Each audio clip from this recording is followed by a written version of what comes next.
ಅಣ್ಣ, ನಾನಿವತ್ತು ನಮ್ಮ ಕರ್ನಾಟಕದ ಹೆಮ್ಮೆ ಶ್ರೀಕೃಷ್ಣ ದೇವರಾಯನ ಕುಲ ದೇವಸ್ಥಾನದ ಕಥೆಯನ್ನ ಹೇಳ್ತೇನೆ. ಹಂಪಿ ಕರ್ನಾಟಕದ ಸುಂದರವಾದ ನಗರ. ಈ ನಗರ ಕೃಷ್ಣದೇವರಾಯನ ಕಾಲಕ್ಕೂ ಮೊದಲು ಅಸ್ತಿತ್ವದಲ್ಲಿತ್ತು.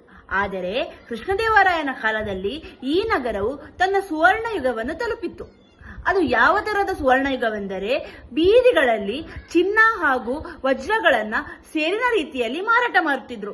ಯಾವುದೇ ರೀತಿಯ ಕಳ್ಳಕಾಕರ ಭಯವೇ ಇರಲಿಲ್ಲ. ಈ ಸುಂದರವಾದ ನಗರದಲ್ಲಿದೆ ಒಂದು ಸುಂದರವಾದಂತಹ ವಿರೂಪಾಕ್ಷನ ದೇವಾಲಯ.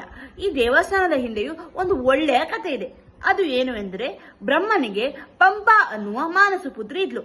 ಇವಳು ಶಿವನ ಬಹುದೊಡ್ಡ ಭಕ್ತೆ. ನಾನು ಮದುವೆ ಆದ್ರೆ ಅದು ಶಿವನನ್ನು ಮಾತ್ರ ಅಂತ ಹೇಳುವ ಪಣ ತೊಟ್ಟಿದ್ಲು. ಅದೇ ಕಾರಣಕ್ಕೆ ಇವಳು ಈ ನಗರದಲ್ಲಿ ಅಂದರೆ ಹಂಪಿಯಲ್ಲಿ ಶಿವನನ್ನು ಕುರಿತು ಬಹುದೊಡ್ಡ ತಪಸ್ಸನ್ನೇ ಮಾಡಿದ್ಲು.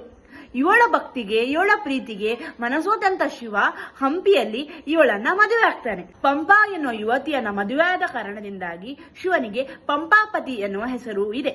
ಹಾಗೂ ಇಲ್ಲಿ ಶಿವನನ್ನ ಜನರು ವಿರೂಪಾಕ್ಷ ಎನ್ನುವ ಹೆಸರಿನಿಂದ ಪೂಜಿಸಲ್ಪಡುತ್ತಾರೆ. ಏಕೆಂದರೆ ವಿರೂಪಾಕ್ಷ ಎಂದರೆ ಓರೆ ಕಣ್ಣಿನವ ಎಂದರ್ಥ.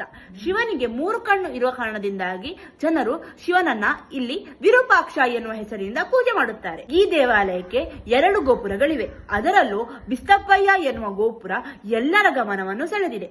ಈ ಗೋಪುರವು ಬರೋಬ್ಬರಿ 11 ಅಂತಸ್ತಿನ ಹಾಗೂ 120 ಅಡಿಯ ಭವ್ಯವಾದ ಗೋಪುರವಾಗಿದೆ. ಈ ಗೋಪುರವನ್ನು ಬಿಸ್ತಪ್ಪಯ್ಯ ಎನ್ನುವ ವ್ಯಕ್ತಿ 17ನೇ ಶತಮಾನದಲ್ಲಿ ಕಟ್ಟಿದ ಕಾರಣದಿಂದಾಗಿ ಈ ಗೋಪುರಕ್ಕೆ ಬಿಸ್ತಪ್ಪಯ್ಯ ಗೋಪುರ ಎಂದು ಹೆಸರು ಬಂದಿದೆ. ಈ ಗೋಪುರವು ವಿಜ್ಞಾನಕ್ಕೆ ಸವಾಲೊಡ್ಡುವ ಗೋಪುರವೇ ಆಗಿದೆ. ಏಕೆಂದರೆ ಇದು ಪಿನ್ ಹೋಲ್ ಕ್ಯಾಮೆರಾ ಟೆಕ್ನಾಲಜಿಯನ್ನ ಫಾಲೋ ಮಾಡ್ತಾ ಇದೆ.